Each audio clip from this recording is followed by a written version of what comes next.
नमस्कार, मी अमोल मोरे आणि आपण पाहतात बीज डंका या आपल्या विशेष बिझनेस बुलेटिन मध्ये आपलं मनपूर्वक स्वागत।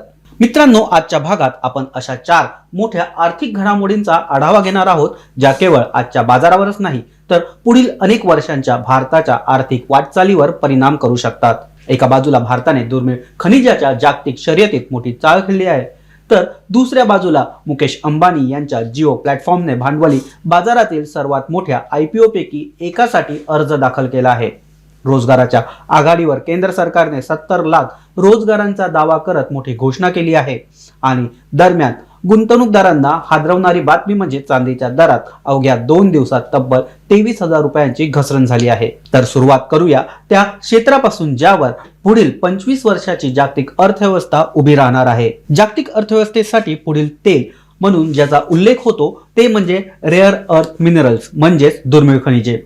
काही वर्षापूर्वी जगात तेलासाठी स्पर्धा होती, त्यानंतर सेमीकंडक्टरसाठी स्पर्धा सुरू झाली आणि आता जगभरातील महासत्ता दुर्मिळ खनिजावर नियंत्रण मिळवण्यासाठी धडपड करत आहेत। कारण पुढील काळातील इलेक्ट्रॉनिक वाहन, कृत्रिम बुद्धिमत्ता, रोबोटिक संरक्षण आणि उपग्रह क्षेपणास्त्र, ड्रोन, वाऱ्यापासून ऊर्जा मिळवणाऱ्या टर्बाइन्स आणि अत्याधुनिक इलेक्ट्रॉनिक्स या सर्व गोष्टींसाठी ही खनिजे अत्यावश्यक आहेत। याच पार्श्वभूमीवर भारताने एक मोठे धोरणात्मक पाऊल उचलले आहे। भारत सरकारच्या पाठबळ असलेली IREL कंपनी आता रशियातील ऊर्जा क्षेत्रातील दिग्गज रोसनेफ्ट सोबत चर्चेत सहभागी झाली आहे। या चर्चेचा केंद्रबिंदू आहे सायबेरियातील टॉमटोर खनिज प्रकल्प। टॉमटोर हा जगातील सर्वात मोठ्या आणि सर्वाधिक महत्त्वाचा दुर्मिळ खनिज साठ्यापैकी एक मानला जातो। हा प्रकल्प याकुतिया प्रदेशात आहे आणि तज्ञांच्या मते भविष्यातील तंत्रज्ञान क्षेत्रासाठी तो सुवर्ण संधी ठरत आहे। भारताला येथे उपलब्ध असलेल्या निओडियम, प्रॅसिडियम, डिस्प्रोसियम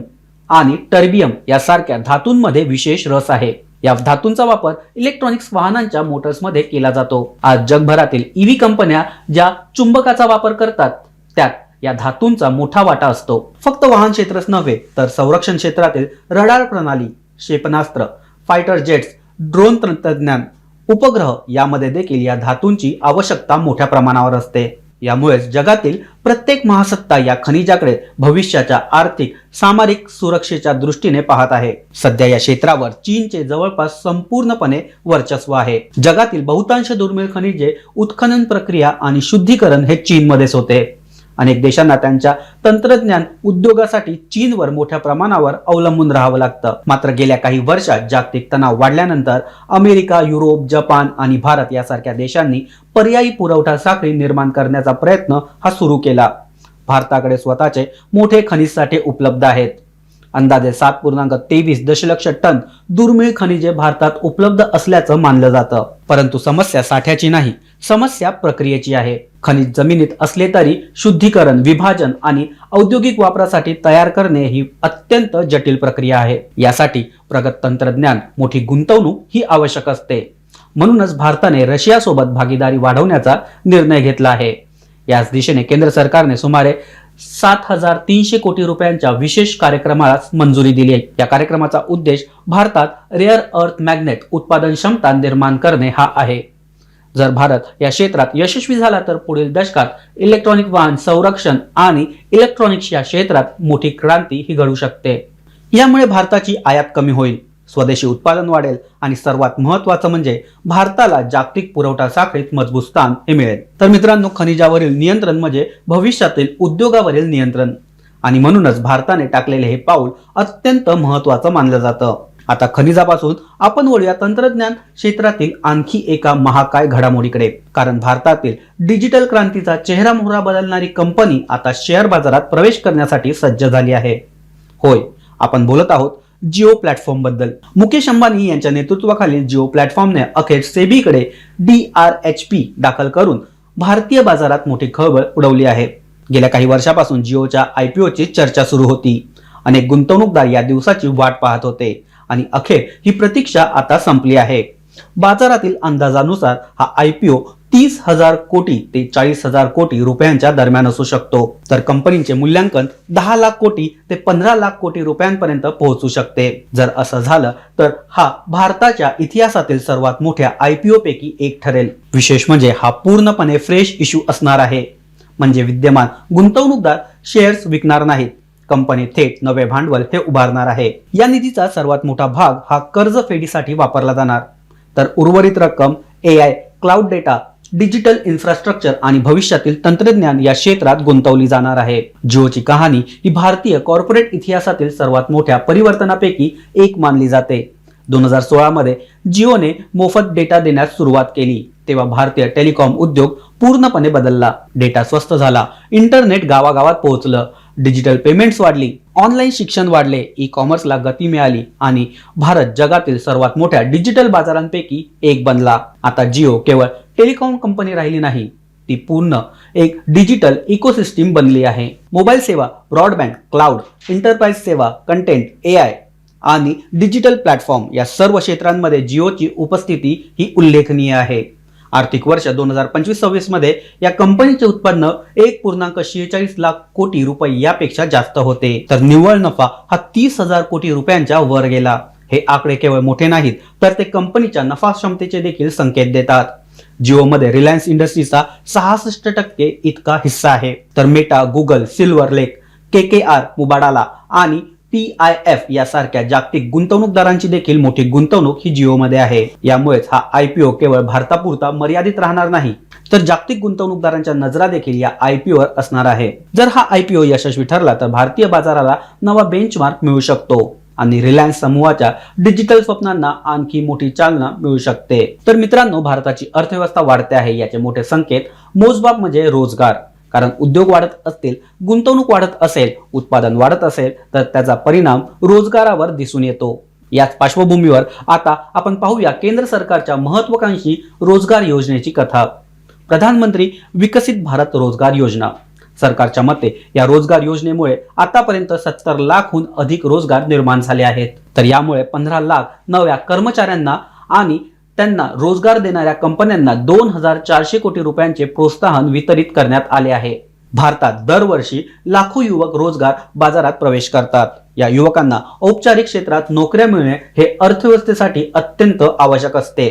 अनौपचारिक रोजगारामध्ये सामाजिक सुरक्षा नसते, भविष्य निर्वाह निधी नसतो, आरोग्य संरक्षण नसते, मात्र औपचारिक क्षेत्रात नोकरी मिळाल्यास कामगार आणि उद्योग या दोघांनाही फायदा होतो। याच उद्देशाने सरकारने ही योजना सुरू केली। या योजनेअंतर्गत पहिल्यांदा नोकरी मिळालेल्या पात्र कर्मचाऱ्यांना आर्थिक मदत दिली जाते, तसेच नवे कर्मचारी भरती करणाऱ्या कंपन्यांना देखील प्रोत्साहन दिले जाते। त्यामुळे उद्योगांना रोजगार निर्माण करण्याची प्रेरणा मिळते। सरकारने या योजनेसाठी जवळपास 99,000 कोटी रुपयांची तरतूद केली। पुढील काळात 3.5 कोटी रोजगार निर्माण करण्याचे लक्ष्य हे ठेवण्यात आले आहे। हे लक्ष्य महत्त्वाकांक्षी आहे, मात्र भारताच्या वाढत्या अर्थव्यवस्थेला अशाच प्रमाणातील रोजगारांची गरज आहे। आज उत्पादन क्षेत्र वाढत आहे, PIL योजनांमुळे नवे कारखाने उभे राहत आहे, इलेक्ट्रॉनिक्स उत्पादन वाढत आहे, मोबाईल निर्यात वाढत आहे, सेवा क्षेत्र विस्तारत आहे, स्टार्टअपना नवी रोजगार संधी निर्माण होत आहे। यामुळे रोजगार निर्मितीचा वेग हा कायम ठेवणे सरकारसाठी मोठे आव्हान हे असणार आहे। पण जर ही योजना प्रभावीपणे राबवली गेली तर भारताच्या लोकसंख्यात्मक लाभांशाचे रूपांतर आर्थिक शक्तीत होऊ शकते। आता रोजगाराच्या या चर्चेतून आपण वळूया गुंतवणूकदारांच्या जगात, कारण गेल्या काही दिवसात एक अशी घटना घडली आहे ज्यामुळे लाखो गुंतवणूकदारांचे लक्ष हे त्याकडे वेधले गेले आहे। ती म्हणजे चांदीतील मोठी घसरण। काही दिवसांपूर्वी विक्रमी उच्चांक गाठणारी चांदी आता दबावाखाली कामगिरी करत आहे। अवघ्या 48 तासात चांदीच्या दरात तब्बल 23,000 रुपयांची घसरण ही झाली आहे। हा आकडा स्वतःमध्येच मोठा धक्कादायक मानला जातो, कारण मौल्यवान धातूंमध्ये एवढी मोठी हालचाल सहसा दिसून येत नाही। जूनच्या सुरुवातीला 2,63,000 रुपये प्रति किलोच्या आसपास असलेली चांदी आता 2,33,000 च्या आसपास व्यवहार करत आहे। म्हणजेच काही दिवसात गुंतवणूकदारांच्या संपत्तीत मोठी घट ही पाहायला मिळाली। या घसरणीमागे अनेक मोठी कारणं आहेत। सर्वात पहिलं कारण म्हणजे जागतिक तणाव कमी होणं। जेव्हा जगात युद्ध सदृश परिस्थिती, भूराजकीय तणाव हा वाढतो, तेव्हा गुंतवणूकदार सुरक्षित पर्याय म्हणून सोनं आणि चांदी या बाजाराकडे वळतात। मात्र तणाव कमी झाल्यास ही मागणी घटते। दुसरे कारण म्हणजे अमेरिकन फेडरल रिझर्व्हची भूमिका। व्याजदर उच्च पातळीवर राहण्याची शक्यता असल्याने डॉलर हा मजबूत झाला आहे। डॉलर मजबूत झाला की मौल्यवान धातूवरील दबाव हा वाढतो, कारण त्यांची किंमत तुलनेने महाग होते। तिसरे कारण म्हणजे नफा वसुली। अनेक गुंतवणूकदारांनी उच्च पातळीवर नफा बुक केल्याने विक्रीचा दबाव हा वाढला। आंतरराष्ट्रीय कॉमेक्स बाजारातील घसरणीचा परिणाम भारतीय MCX बाजारावर देखील अधिक तीव्रतेने दिसून आला. तज्ञांच्या मते अल्पकालीन अस्थिरता अजूनही कायम राहू शकते, मात्र दीर्घकालीन गुंतवणूकदारांसाठी ही संधी ठरू शकते. कारण चांदी ही केवळ मौल्यवान धातू नाही तर औद्योगिक धातू देखील मानला जातो. सौर ऊर्जा, इलेक्ट्रॉनिक्स, इलेक्ट्रिक वाहने आणि अन्य क्षेत्रामध्ये चांदीचा वापर हा मोठ्या प्रमाणावर होत असतो. यामुळे दीर्घकालीन मागणी मजबूत राहण्याची शक्यता निर्माण होते. मात्र सध्याच्या घडीला गुंतवणूकदारांनी सावधगिरी बाळगणे अत्यंत आवश्यक आहे. तर मित्रांनो, आजच्या बुलेटिनमध्ये आपण 4 वेगवेगळ्या बातम्या पाहिल्या, पण या 4ही बातम्यांचा एक समान धागा आहे, तो म्हणजे भारताची बदलती आर्थिक ताकद. एका बाजूला भारत भविष्यातील तंत्रज्ञानासाठी आवश्यक असलेल्या दुर्मिळ खनिजावर लक्ष केंद्रित करत आहे. दुसऱ्या बाजूला जिओ सारख्या भारतीय कंपन्या जागतिक स्तरावर स्पर्धा करण्यासाठी सज्ज होत आहे. तिसऱ्या बाजूला रोजगार निर्मितीसाठी मोठ्या प्रमाणावर प्रयत्न सुरू आहेत आणि चौथ्या बाजूला जागतिक आर्थिक घडामोडीचा परिणाम भारतीय गुंतवणूकदारांवर कसा होतो हे चांदीच्या घसरणीतून दिसून येत आहे. आजचं हे विशेष बिझनेस बुलेटिन तुम्हाला कसं वाटलं हे आम्हाला कमेंट करून नक्की सांगा. व्हिडिओला लाईक करा, मित्रपरिवारांसोबत शेअर करा आणि बीज डंका चॅनलला सबस्क्राईब करायला अजिबात विसरू नका. पुन्हा भेटूया एका नव्या विषयासह, नव्या विश्लेषणासह. तोपर्यंत स्वतःची काळजी घ्या, जागरूक राहा आणि आर्थिकदृष्ट्या सजग राहा. धन्यवाद.